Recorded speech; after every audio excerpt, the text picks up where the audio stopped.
Welcome back to Energetically You, where we talk about optimal wellness, abundant mindset, and confident decision-making. I'm your host, Megan Swan, a wellness coach and consultant, and the founder of Megan Swan Wellness and the Sustainable Integrated Wellness Approach.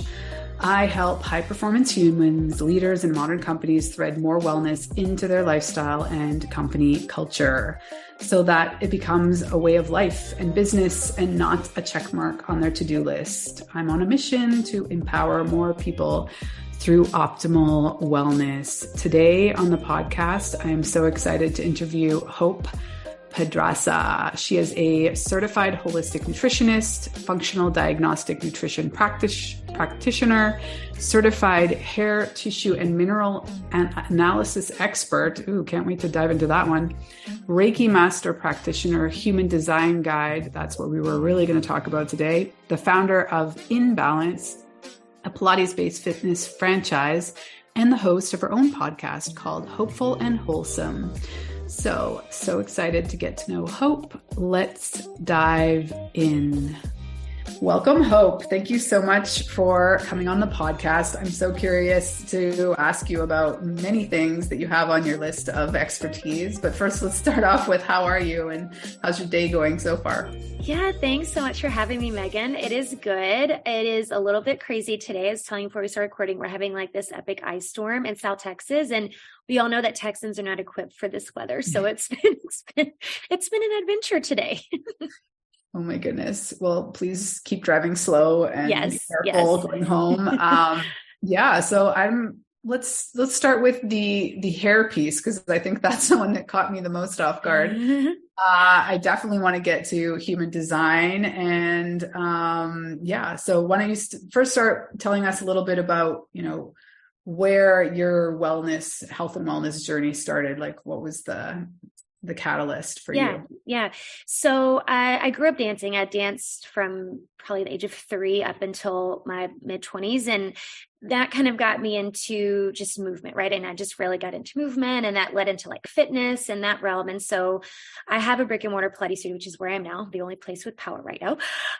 And so my love of dance and movement kind of put me in that direction. And I think just along that journey of movement and Pilates and all of that, I just fell in love with the human body and just learning all the things about the human body. And so I think there's kind of 2 parts to this where I think that kind of pushed me in this direction. Part of it was my movement background and my dance and all that. And as I started my studio, I wanted to really provide the women coming into my studio with a full comprehensive experience where they were getting everything they needed in one spot. So I wanted to offer the nutrition and the movement, all the things.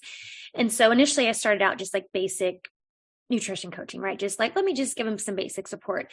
And then working with women, I realized that, they were coming to me from, using air quotes here, weight loss, right? But realizing from my perspective, like it was so much deeper than that. There was like hormonal issues and thyroid issues and inflammation. There's all these underlying things. And so that kind of drove me to really dive deeper into my own education to be able to reach those women at a deeper level and really getting down to like the root cause of why they were coming to me for the weight loss thing in the first place.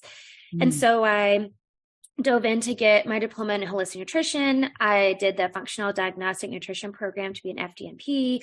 I did a bunch of other like specialized certifications like hair tissue mineral analysis, which you mentioned, just to really get to that deep level. I think the other piece of my like origin story is I had digestive issues growing up. And, at the time, they said it was IBS. And I mean, I'm sure it was IBS, but it's like, especially back then, it was like, they're like, I don't know what it is. It's IBS. Like your stomach's messed up. Like they don't give you a protocol. There's no direction or anything.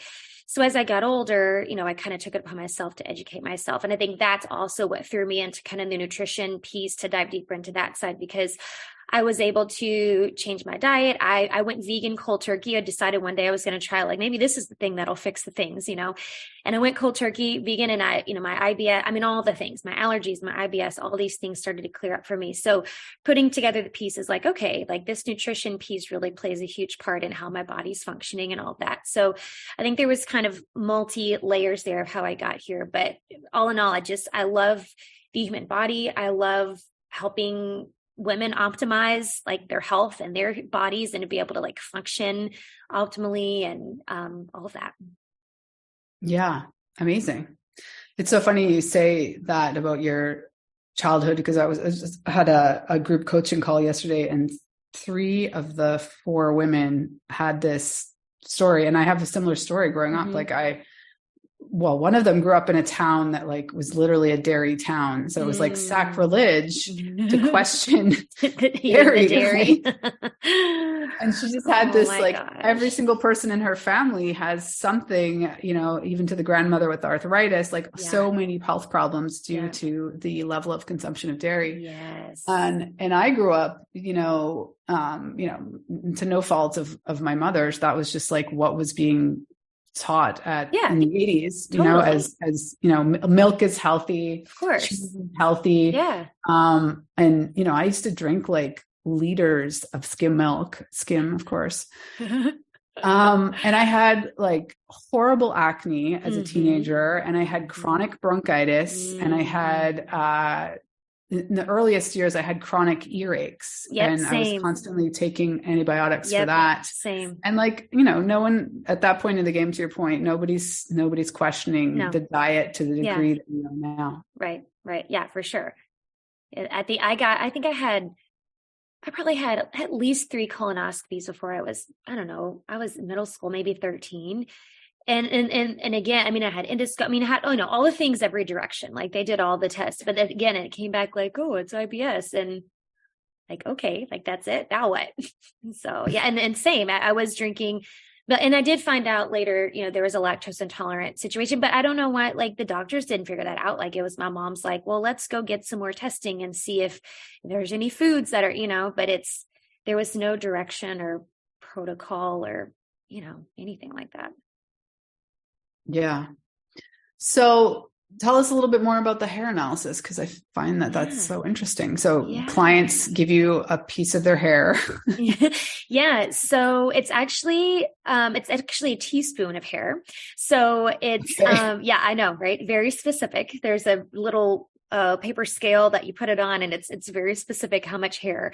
But yeah, so basically, so as an FDNP, I use functional labs to get to the root cause of what's going on. And the HTMA, or hair tissue mineral analysis, is giving you a look at your mineral levels. But of course, you know, you can go to the doctor and you can get a blood test. They'll do a blood test to test your mineral levels.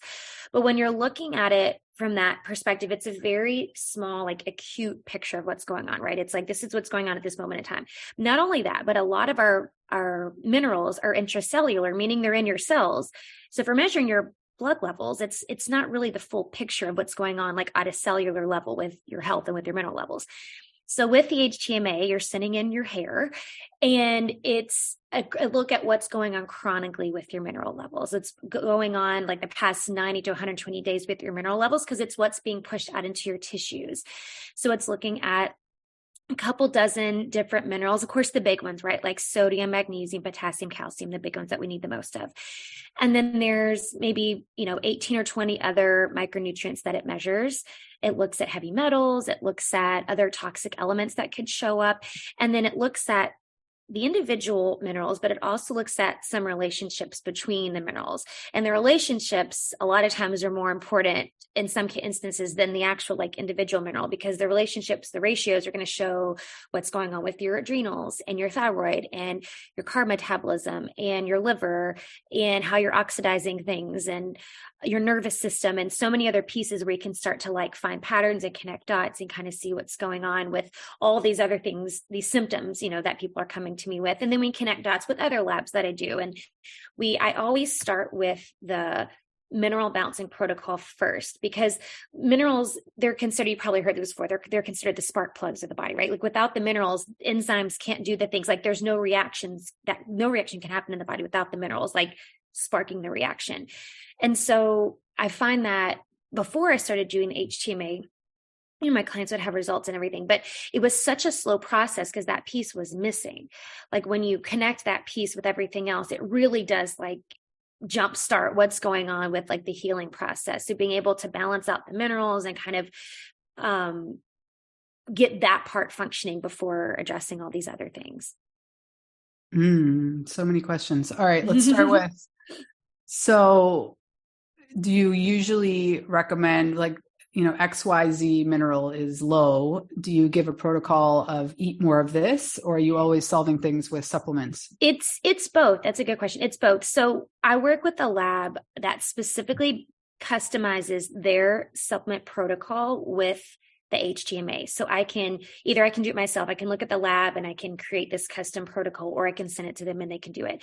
But they customize it to exactly what they need. So they're looking at, what's low, what's too high, what needs to be pushed out, what needs to be balanced out. So there's that piece. The supplement piece is a big piece, but it is also the food piece, because like potassium, for example, potassium is much more absorbable by food than by supplement. Like there's only so much really that your body's going to absorb from a supplement.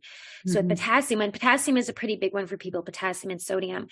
For that one, there's a lot that we do with food, specifically with that one. And the same thing with sodium. Like, yeah, you can put, sea salt in the supplement, but getting salt from like a good quality, like Celtic salt is the one I always recommend people, like balancing out sodium levels with actual like good quality salt is going to be better than doing it from a supplement. So there are some where it's like, it's much more important with the food, but it's always, the food is always, the supplement is always just that. It's just a supplement, right? Like you can, and I tell my clients this all the time too, especially I have, very high performing women that I work with. A lot of them are, I have some that, some corporate jobs, some entrepreneurs, some just busy moms, but they're all high performing. Like they want to perform at a certain level in their life, whether it's their job or their life, whatever. And I always tell them, like, you can spend $1,000 on all supplements, but you're going to be wasting all $1,000 of it if you're not managing your stress and you're not sticking to this anti-inflammatory diet that we're focused on right now. Like, so the diet piece is always huge. And then the stress management piece is always huge. Mm-hmm. Yeah. You have the exact same philosophy there. So I'm also curious. It seems like such an amazing tool for kids, particularly. Oh, yeah. Like, I don't like making my kids get blood drawn. Yes. Totally. Yes. And I think, that can be really interesting. Yeah. I actually just started working with kids. It just kind of happened organically. Like I had a couple of my clients reach out just asking like, hey, my kid's dealing with this and this. And so actually I think last week I was just started posting on Instagram, like, hey, if you want to, you're getting the HTMA, the hair tissue analysis for kids it's so easy. And it's such a big one. Mail you there, right? Yeah, I know, right? I have to come see you. Yeah, and the good thing is, all of these labs, all of the labs that I do, they ship right to your house, so you don't have to go anywhere to do them. You just do it at home, and then, you ship it off. Even internationally? No. Yeah, really. I've had clients in Europe before. You just do it, and sometimes you have to use different labs that kind of work through that, but yeah, internationally too. Cool. So last question about that, and I want to move on because you have so many other buckets of knowledge. What, if any, can you speak to sort of like a general deficiency that you're seeing across the board that people tend to have that they're probably not aware of? Yeah, that's a good question. So I think some of the biggest surprises, I think there's probably two big ones that I can think of. One is sodium, and I mentioned it before because I find that one a lot. And I think most people, because I think sodium is kind of like... Sodium got a bad rap. Yes, exactly. So I was about to say, kind of like carbs for a while, right? Like it got a bad rap. And it's funny because if you dig into the research, and I was just digging into this a few weeks ago, I just went down this rabbit hole with this research article I was looking at. And the research actually shows that when it came out that, quote, salt is bad for you, it was just a doctor that said it about some patients he had with high blood pressure. It wasn't even based on like actual scientific studies that said like, oh, salt is giving you high blood pressure. He had some clients with high blood pressure. It was like, oh, it's the salt. And so there's actually, the studies don't really point to salt causing high blood pressure.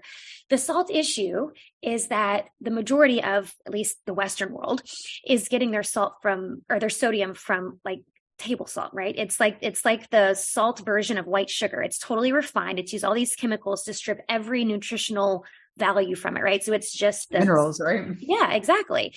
Whereas if you got salt from the sea salt or, Celtic salt, which is what I always recommend, you have all these micronutrients, like there's up to 90 micronutrients in Celtic sea salt. Sometimes some people say more, but that's like pushing the salt where it needs to go. So it's helping with the fluid balance in your body and in your cells rather than just, every day just soaking it all up. So anyway, most people, back to your question, most people I think are afraid of salt for that reason. And they're surprised when they see how low their sodium levels are. Our adrenals use more sodium than really any other part of the body. And when we're in a chronic state of stress, which is the majority of the Western world, our body is just churning through that sodium and becomes deficient. The same thing with magnesium. Magnesium is another big one that's deficient in people. And so sodium is a big one. I think that surprises people. And then calcium is quite the opposite. Calcium for a lot of people is too high. I think people, I find an excess is much more common than deficiency in my world. And we end up having to kind of break that down. And again, it's a stress response in the body, right? Our body, it builds this kind of protective shell and your body, in a stressed response, it's pulling out calcium from the bones and pushing it out into your tissues. And when it gets chronic over a long period of time, it can build what's called a calcium shell around like your nerves and your cells. And you start to have symptoms like it can cause like memory issues, brain fog, like things start to happen in the brain, right? It can cause issues with your thyroid because now your cells are no longer receiving the thyroid hormones. So it causes this protective shell around your cells. So you're not sitting and receiving things in and out of the cells like you should. So I find a lot of times, I'd say probably 80% of the time my clients have an excess of calcium that we have to kind of break down. I think the other piece of that, especially from COVID, all of us were like, vitamin D, all the vitamin D, because everybody was saying vitamin D is what you need, which vitamin D is good. I'm not saying that, but everybody was saying like vitamin D is what you need to, fight COVID or whatever. But when we're taking vitamin D without anything else, any other cofactors, vitamin D can stimulate the release of calcium, pull it out of the body. And that's when it pushes out into your tissues, rather than if you were taking it with a cofactor like vitamin K, that sends it where it's supposed to go. So rather than pulling the calcium out, it's sending the D and the calcium where it needs to go. So I'm finding, and I'm sure somebody will do a research study at some point, because I'm finding, and I've heard from a lot of my other FDN friends that over the past few years, we have seen this huge influx of people coming in with this huge calcium buildup. And I guarantee you the majority of it is just people taking too much vitamin D and not knowing how to take it with the cofactors. So you think it's more that than sort of like so many products that are quote unquote certified, or not certified, that's not the word, fortified with. Oh yeah. That could totally be it too. But I think, I'm sure that's part of it too. And I have had clients before, like I had a client one time and they like raised animals and stuff, and she drank a ton of raw milk and her calcium levels were through the roof. I'm like, girl, we got to back off the milk. So it does happen that way. But I would say the majority of it is stress, of course, because stress is the root of all things. But the majority of it, I really think is stress. And I really do think some of it the last couple of years has been this influx of us people, like doping out on vitamin D and just not taking it properly. Amazing. Some really great information there. Thank you. Yeah. So at what point in your work or your journey did human design come into the mix? Yeah. Oh gosh, I love human design. So a few years ago, I was working with a spiritual business coach, and we're just kind of working through some business stuff, and she ties in kind of some spiritual pieces there. And she had a really small piece of it in her program. She wasn't like a human design like expert or teacher, but she had a really small piece of it. And that little piece was all I needed to just pique my interest. It was so fascinating to me. I did my chart, and you can get your chart for free, by the way, for those listening. If you don't know what human design is, you can go get your chart for free online.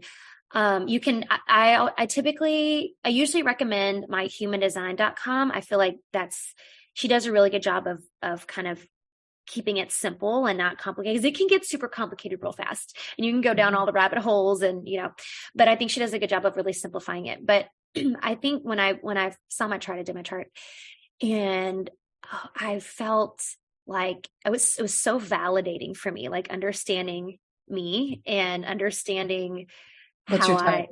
I'm a manifesting generator. Do you know yours? Powerful. I'm generator. Nice. Okay. So close. We're very similar. Yeah. I'm a I worker think bee. you're what? I'm a worker bee. Yes. Yeah. I feel you. I feel you. Me too. And I'm the like multitasking worker bee. So like, yeah, we're a lot alike in that sense. Now all of your crazy modality mix makes It so much makes sense, right? I know. I get that.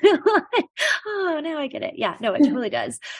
But that was the piece for me too. That huge piece, the piece you were just mentioning about doing all the things. I felt like for so long, I kept telling myself like, no, just like stick with something. Like just, you can't do all of these things. Like just find something and stick with it.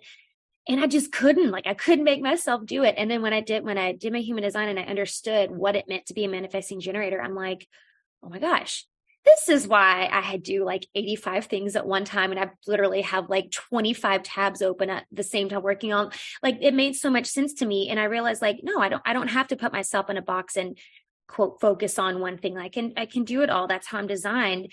And I think the other piece for me too, and for any manifesting generator listening out there, there's a lot of deconditioning, right? That happens when you learn your human design and you realize like all these things you're trying to push down or push away, like, no, stop doing that. Like that's you. It's how you were designed, how you're wired.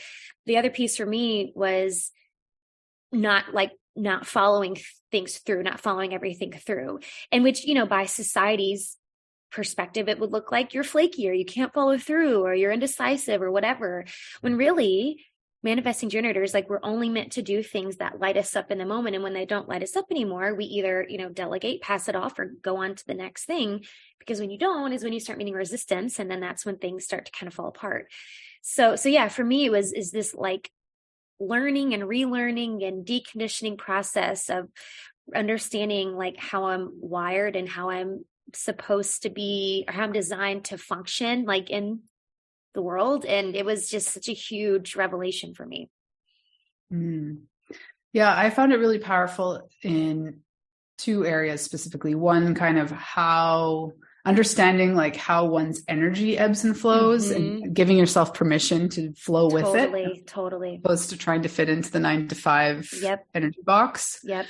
And also like from what point in my body I should sort of tune into most and when I'm making decisions. Yes, the decision piece is huge. And that's been a huge one for me too. That one, your authority. So if you're looking at your chart, if you look at your authority, that's going to tell you like how you best make decisions. And that piece is huge for sure. That's a real eye opener. Cool. So you got the Pilates studio, you do all of the nutrition stuff. For you, like, what is sort of the integration piece there? Do you see it in terms of the kind of clients that come to you that sort of like really are open to all of these different modalities that you offer? Or are you still finding that people come to you ultimately with the air quotes desire to lose weight, and you're just able to sort of, help them find this deeper why and taking care of themselves? That's a really good question. I really feel like as my business has evolved, and then as I have evolved just as a human, I think the type of client has evolved too. And now granted, I still get people who come to me that are wanting to lose weight, but it's, it's my job to also help them understand that the weight is just a symptom. Like the weight's never the problem. It's always a symptom of something else. But I do think that, how it's how I'm positioning myself too. I think that people are coming to me like they want to know the root cause. Like it's not about the weight. And for most women, even the ones, I will say this, even the ones who come to me for the weight, like we're talking about the weight, when we're talking about like, I always ask them like, what's the big transformation you see at like the other end of the tunnel kind of thing. And it's never the weight. That's never their answer. Their answer is always something about, I just want to feel good. Or I remember what it's like to feel good. I just want to feel that again. Or I just want to feel happy in my body. Like it's never about the weight. And that like just makes my soul so happy, because that's what it's about for me too. It's because, and I know this is as a side note, for a long time, I struggled with disordered eating behaviors. And so for me, that was a huge thing for me for a long time it was the calories, and it was, counting this and counting that and tracking this, all that, like so OCD about stuff. Obsessive. Exhausting, right? Totally. It's like, absolutely. a level of stress in it itself. Absolutely. And so I feel that. And while I've never been someone who's been, severely overweight that struggle with that piece, I can still understand that perspective of like, it just weighs on you, on your like mental capacity. Like, God, if I could just get to, the right number, the right, whatever, but then helping women realize that it's not even about the number. Like, it's feeling good in your body, and it's feeling like you have vitality to function, and you can be there for your family. And there's so many deeper things than that. Yes, 100% agree. Can you talk a little bit about your journey with birth control? I'm curious. I had the personal experience where, for many reasons, which I won't get into because the interview is about you, I took birth control like back to back. I had a female gynecologist at the time that didn't see any problem with like, taking pill back. Like I didn't take the 7-day space, if you will. Oh, right. I didn't have a period for like most of my 20s and half of my 30s, if you can imagine. Yeah. Therefore, when I got off of it to try and have a baby, I, did not get pregnant the month after. I believe that like a lot of things were going on, but mostly it took my body more than a year, almost 2, to sort of regulate itself back and get all of those synthetic hormones out of my system. Yep. I believe it. And I'm with you. I was on the pill for a long time, and I would do every now and then. It was like, you could plan around like, oh, if I'm going on a trip, I'll just keep taking it so I don't have a period while I'm, vacationing or whatever. And you don't think anything of it. And, they hand it out like candy. So it's like, well, it can't be bad, it can't be that bad. And gosh, yes. And honestly, I don't think I realized the effect that it had on my body. I mean, I really don't think I realized until I was getting off. And the only reason I got off initially was to try to have kids. Right. And for me, and I was blessed that it happened really fast, and I was surprised because I thought the same thing. Oh, this is going to take forever because I've taken it for so long. So at that point I'd taken, I don't know, over a decade. But yeah, I think, and after I got off of it, I realized I'm like, there's no way I'm getting back on. Like, I had no idea. Like, for me, it was, I could tell a difference in my mood, even when I was pregnant, which it's like, your mood's crazy when you're pregnant, but I could just tell like it's something is different. Like my mood is different. I could tell, I had done some labs and stuff on myself. This was about the time when I was going through my FDN program, and I did all these labs myself, and I'm like, and I consider myself a pretty healthy person, and I did these labs, and I'm like, oh my gosh, like, and I know it was from birth control. There's so many things wrong with my gut, and, me having gut issues my whole life. I'm like, well, crap, this whole time I've been on birth control, it's just been making things worse. Mineral deficiencies, there's so many things off, and I know it was because of birth control. I know it was. And so, yeah, I never went back on, and I was really afraid. I was afraid like my skin was going to freak out. I was afraid of like what the periods were going to be like. And I think that was what kind of solidified it for me. Like, I got off of it or whatever. And my first period, I'm like, oh, this is going to be terrible. And it wasn't. Like, it was okay. And I'm like, huh. And that was like scare tactics they have. Totally. Yes. I also remember being told that you're going to gain weight. Yes, absolutely. And I think for me and my like brain that was still processing like my whole body image thing, I think that was the other piece too. Cause I think I'd thought about it for a while, cause I've been reading stuff leading up to before I wanted to have kids. Like, oh, maybe I should. But then I'm like, that was my thing. Like, well, I don't want to get off of it because I don't want to gain weight, and I don't want to have terrible periods. Cause that was initially why I had gotten on it. Just had horrible PMS, and it was just terrible. And I think that's why, and a lot of clients I work with, that's their thing too. And that's the doctor telling him, like my client, she was just sending me a message the other day. She's on, 5 or 6 different meds for a bunch of different things. And her goal is to get off all of the meds. And so the first one, I'm like, well, let's tackle birth control first. And that's why she was terrified, because she was like, the doctor was, of course, trying to talk her out of it and all these things. And that was the thing. She's like, well, your periods are going to be terrible, because she also has PCOS, which they say that, I don't really know if, anyway, that's a whole other thing too, but they're like, you're too, and they weren't. She's like, I barely even had cramps. And we had been working together for about a month before. So I'm sure we had, balanced out some things, but it's like, but yeah, the scare tactics, it's really unfortunate.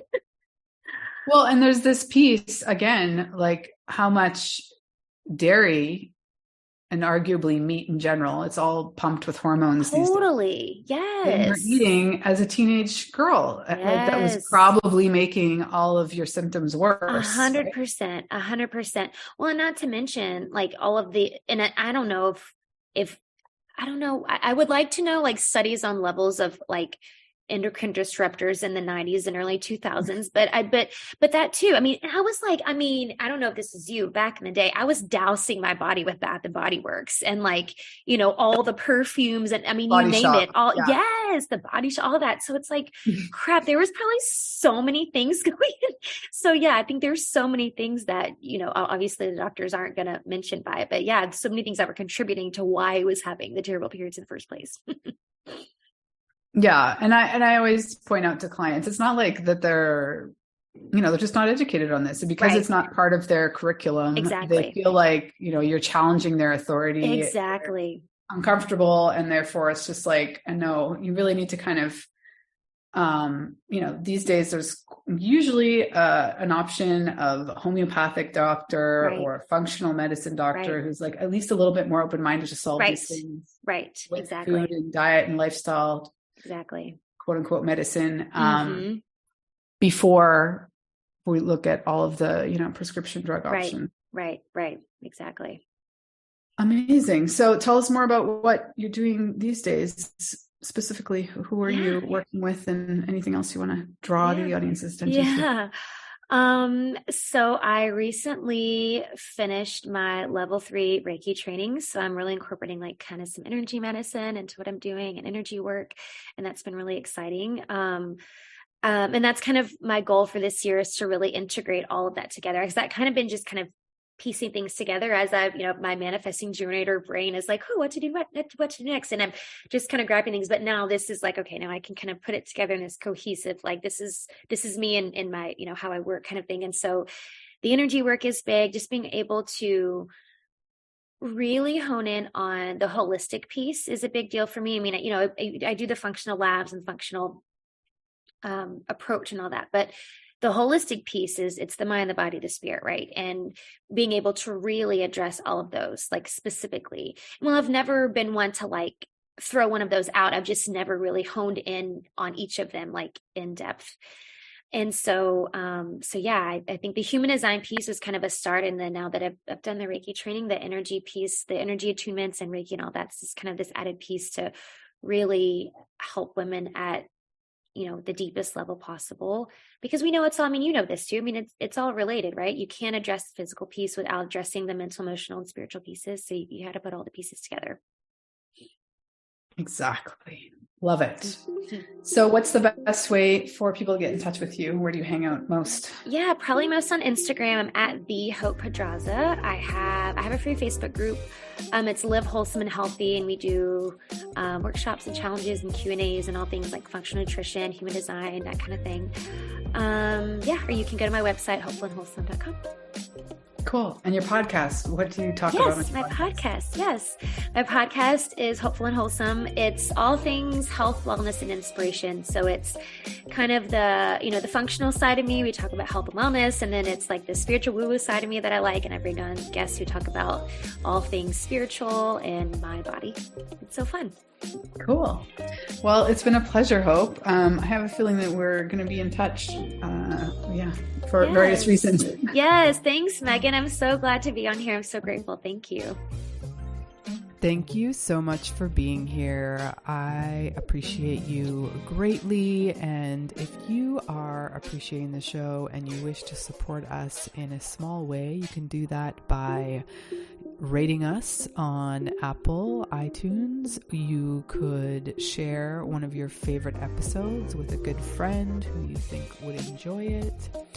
And you can subscribe to the show. All those things help us get more eyes on the podcast. So if you want to connect with me, you can find me on all platforms at Megan Swan Wellness. You can check out the website, meganswanwellness.com. I hang out mostly on Instagram and LinkedIn, so please drop me a message and tell me what was your major takeaway from the show. have a beautiful week wherever you are in the world. Sending